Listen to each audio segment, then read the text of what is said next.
Pangalan na ng Facebook is Meta. Tayo lahat mga meta-human na.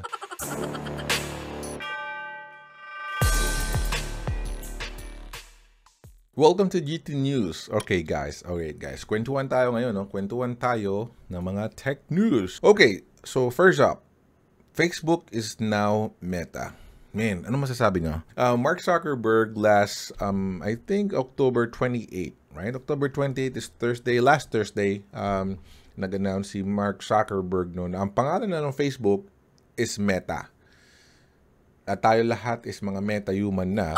Parang sabi nga ni Cisco Ramon sa Flash is meta-human na tayo. But Meta, it's very interesting. Now, recently, Google, I believe Google also changed its name to Alphabet, but like nobody cared, right? It's still Google for me. It's still Google for all of us. But so hindi ko alam kung ganun mangyayari sa Facebook, no? I mean, Facebook pa rin siya sa karamihan, but they changed the name into Meta. And I'm going to link the on the description yung video ng Meta, no. Merong bagong channel yung Facebook or at least yung Meta called Meta, and pag sinearch niyo siya sa YouTube, napakadaming Meta, so mahirap siyang hanapin. Pero may bago siyang channel, it's just called Meta. And nag-upload sila ng video, right? Presentation, I think it's almost like an hour and a half. Pinanood ko lahat yun. Like, holy smokes. I don't know kung magiging totoo, most of them, maybe not even 80%, but it's very interesting. Again, ilalagay ko sa link yung link ng video. Panoorin nyo kung hindi nyo pa napanood. But essentially, Mark Zuckerberg is talking about the future here, right? About the project that they're doing, and it's very interesting. So for example, I think nilalabanan niya yung Zoom, right? Number one, Zoom, kasi Zoom is like very popular right now na nag-pandemic, and I think naisip ni Mark Zuckerberg and ng team niya, kung sino man mga investor, no, behind him, na ito yung magandang opportunity to actually invest in something like this, like Zoom, right? Virtual everything. So they're talking about it as a virtual environment. So in contrary to Zoom, or so kung ano man yung hinahandle natin ngayon na parang screen lang, no? So flat 2D screen, 2D plane na tiles of tiles of faces, pinaringgan yung Zoom, no? This one, it's gonna be like AR, VR augmented, right? Very interestingly, actually, si Mark Zuckerberg is not even talking directly about AR, VR terms. It's just talking about straight up futuristic, like sci-fi futuristic Metaverse, right? So, may isip mo habang pinapanood mo yung video, paano nila gagawin yun, right? Paano niya gagawin yung meta work, sinasabi niya, pag nag-work kayo, magkakaharap talaga kayo ngayon, mala Iron Man, mala Avengers, pag nag-meeting sila. Paano niya gagawin lahat yun? And, of course, up until now, as far as I know, we still cannot really put a good hologram or something that can bend, the lights in the particle. Talagang bigla ka na magkakast ng 3D object out of nothing. It's very, very difficult. I believe wala pa rin tayo ngayon sa ganung state, no? So I don't believe na magkakaroon tayo ng bigla na lang yung lalabas sa harapan mo na walang machine or anything. Even may machine, wala pa, no? Nasa sci-fi pa rin yun, like yung mga gamit ni Cisco Ramon nga sa Flash. But here, what I think is they're trying to do, or they're trying to address all of this via certain AR, VR glasses, right? So Mark Zuckerberg's not really talking about it directly, but it's actually about their glasses. So, syempre, di ba, pasakal na rin yung Oculus. Babugay na doon lang yung pangalan ng Oculus actually to just Meta, which is kind of like ridiculous because I believe mas okay yung Oculus na name. Sakal na rin yung Quest and a bunch of other stuff, right? So, of course, they also own Facebook, Messenger, Instagram, WhatsApp, Workspace, Portal, and Novel. So I think marami talaga silang resources, developers, and API engineers and all para maggawa ng mga program. So they're more focused on program than hardware, right? So instead of creating revolutionary devices, right? Like equipment like flying cars and all, titrahin nila lahat sa software. So they're just gonna like give you some kind of like goggles or Facebook glasses, right? Or like ano man palabas yun? Ready Player One, right? It's really gonna be Ready Player One. Now, For me, it's a little bit sad because it's I thought, we'll always see flying cars and all in real life, in physical, life. But it turns out that the impossible is really impossible, to be done in physical life. So, ang ginagawa na lang nila is augmented reality na lang, dun na lang, right? Wall-E, Ready Player One. So, anyway, so gumagawa sila ng mga goggles, mga glasses, I think, and then dun nila lahat i-build and mga software, mga spaces, right? So, ang mangyayari niyan is parang pagsuot mo ng goggles, you want to like work, join a meeting, like Zoom meeting, right? Ngayon, is magjo-join ka, is parang nandun ka na, magkakaroon ka ng avatar. Avatar is really big on them.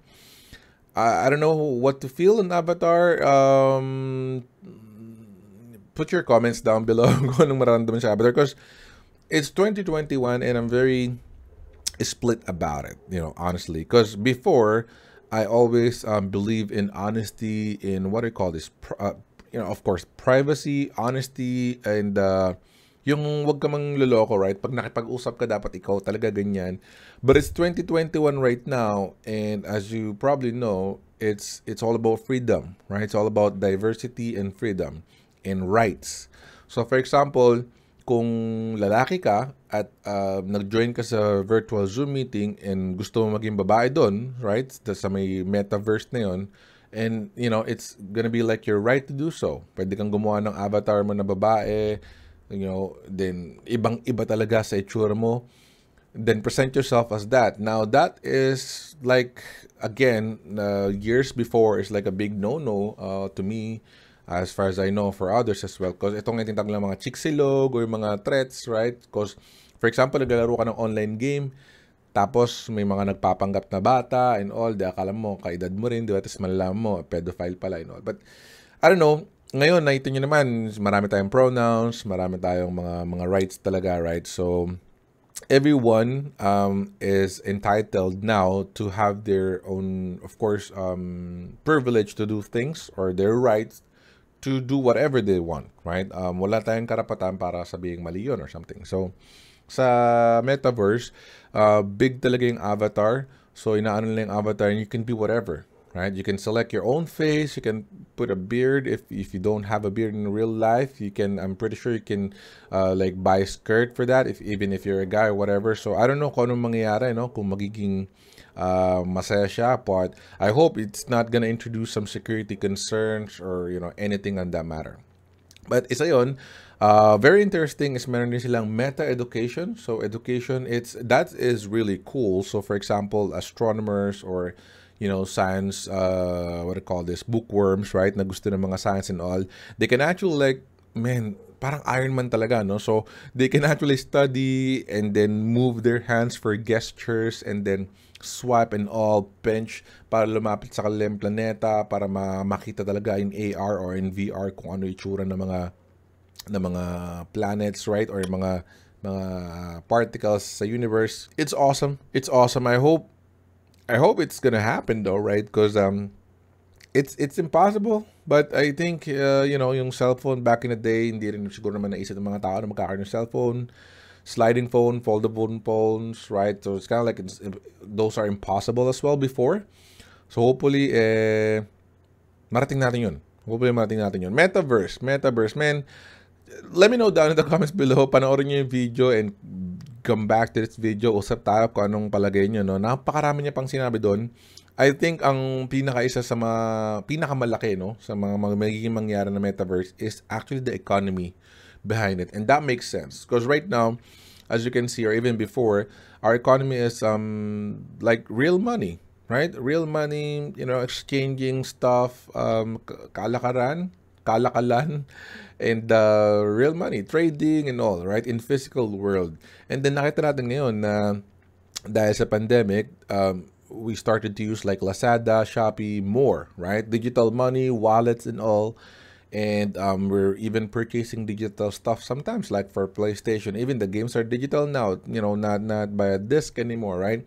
So sa Metaverse, parang dinidiscuss ni Mark here na parang magiging gano'n na, magkakaroon na tayo ng economy on a digital world. So some sellers, developers, creators can actually start business either physical, hybrid, or pure digital. So that's actually awesome if you think about it. So for example, me, I can, if I'm a good developer or something, I can like start a business of selling outfits, right? Outfits or even watches just digitally, something that their avatar can wear. It's really ridiculous pag inisip mo.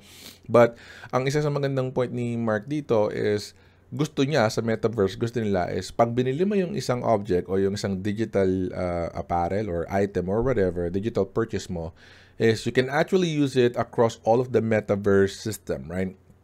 Unlike right now, for example, meron ka Mobile Legends. Pag bumili ka ng skin sa Mobile Legends, it's only going to be available in Mobile Legends, right? So that's kind of like, waste of money, and dun lang talaga siya, hindi mo na siya may lalabas. Now, ang goal ni Mark Zuckerberg dito is pag bumili ka, for example, ng damit or something, you can actually use it everywhere in Metaverse. So, for example, bumili ako ng bagong t-shirt, right, ng avatar ko, and I can use it watching movies there or joining some spaces, joining houses or places at napakaraming developers sa world. So, and you can only imagine na napakarami magiging madidevelop ng mga system. They're kind of like internet, right? Internet right now is like this. So, Metaverse is like that. It's like the internet of virtual stuff, right? So, magkakaroon ng web ngayon, but it's all spaces. So, you can go like here and there and then wear your avatar. So, it will really make sense. Maraming pwede magkaroon ng store. Doon pa lang sa virtual world, pupunta ka ng store, for example, SM. Pero virtual lang sila. Tapos bibili ka ng relo, suotin ng avatar mo para magmukhang dope yung avatar mo. I don't know, again, it sounds fun, but it's really scary. Like, parang Wall-E, nasa bahay na lang ba tayo noon, spending time, like, lying on our lazy bed and just having like rubber feet now, rubber legs, because we're not using it anymore. It's kind of scary, but maybe that's really the future. And yung nakikita natin sa future is malamang talaga siya. Right? It's not flying cars and all. It's probably virtual world. So let me know down in the comments below, guys, kung ano yung thoughts nyo about sa meta world. Me, of course, I'm an old 90s guy, 80s guy. So I'm excited. Definitely some reservation in scary thoughts there, but I'm excited. I mean, that's future, that's technology. So, para dun talaga tayo, dun naman tayo mag-head. So, I'm super excited about this. All right, now next up, this is just interesting one. I wanted to discuss this. If you're a follower of Digital Foundry, malamang napanood nyo na yung mga kung ano nung testing niya and all, no? GhostRunner in Digital Foundry's testing recently actually showed that it runs better on PS5. As a matter of fact, it runs worse, like super bad, on Xbox Series X, let alone Xbox Series S. So, for example, typically, sa mga testing ng Digital Foundry ng iba is PS5, they're like essentially the same, right? Most of the time. Kung meron mang mag-iiba, PS5 is running a little bit lower resolution or aggressive siya sa dynamic resolution system, right? Ang mga DRS para mag-adjust para makuha yung 60 FPS while Xbox is just really like targeting 4K like almost all the time. PS5 is like dynamic resolution system, may checkerboarding system pa sila. But dito sa GhostRunner, sa check nila, no, it's just a new next game on both PS5 and Xbox Series X are actually targeting native 4K for this. Via DRS, of course. But then on PS5 and at the same time, actually they're running the same amount of resolution. So it's not like PS5 is lower. They actually run the same. But dun sa PS5 is stable. Meron siyang tatlo mode niya, no? So isang RT mode, 60. It's all 60. Performance mode, just locked in 60, and 120 FPS. Interestingly, in performance, it performs 60, lock 60. I mean, that's kind of given. It's performance 60, so a lot of buffer. Xbox Series X is stable, but on RT mode, right? RT mode na 60, sobrang bagsak ng Series X. So nagfa-fluctuate yung FPS niya even down to like 40 FPS at times. Now PS5 actually fluctuates as well, but not as much. And as a matter of fact, madalas stable siya. Stable, like rock solid 60 siya, while yung Xbox Series X is just like really, really fluctuating down to 40. And then yung 120 FPS sa Series X is talagang bumabagsak. Sobrang ganun-ganun talaga, no? Ibang-iba. And sa PS5 is just rock solid 120. So, I don't know, is it because of RAM or teraflops? I don't know. So, let me know down in the comments below, guys, kung anong opinion nyo. Sa Series X, S, rather, that's very, very poor as well. It's just 1080p, but it's super bad. Or actually 1440p, but it's running like solid 30, you know, in testing, but it's almost unplayable. In reality, it feels like it's 15 FPS, so it's really bad. Sa testing nila, mas maganda pa yung PS4 Pro.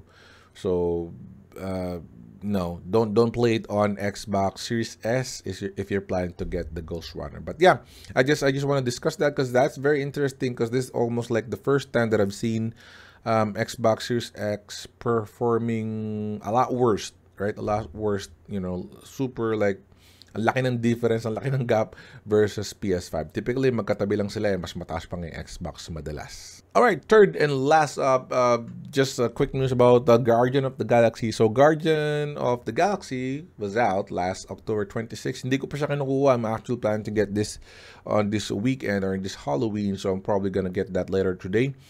But interestingly, it only offers 2 modes for the next-gen computers or next-gen or current-gen consoles, right? It only offers 4K, right? 30 FPS, which really looks good, and 1080p performance. Now that is super low, right? Other games can even, like the GhostRunner just talk, they can even offer 60 FPS on a 4K display. A resolution, but Guardian of the Galaxy, maybe sa action nila or something, right? I don't know, but it's only offering 1080p and it's really blurry. Now, kung maliit lang naman yung monitor nyo, 27-inch below, or naglalaro lang kayo sa computer monitor, by all means, laruin nyo siya sa 1080p performance mode. Doon nyo siya laruin, wag nyo siya laruin sa ibang mode.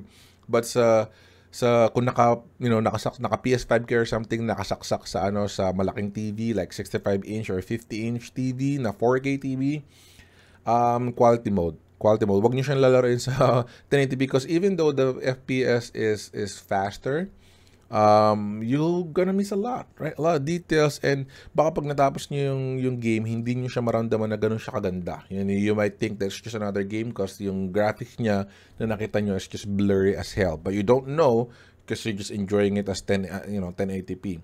But if lalaroin niyo siya ng 4K at 30, your eyes will train on 30 FPS. After a while, masasanay na kayo. Hindi niyo na maiisip na 30 siya, or at least naisip niyo pero kaya na ng mata niyo, no? Hindi na siya big deal.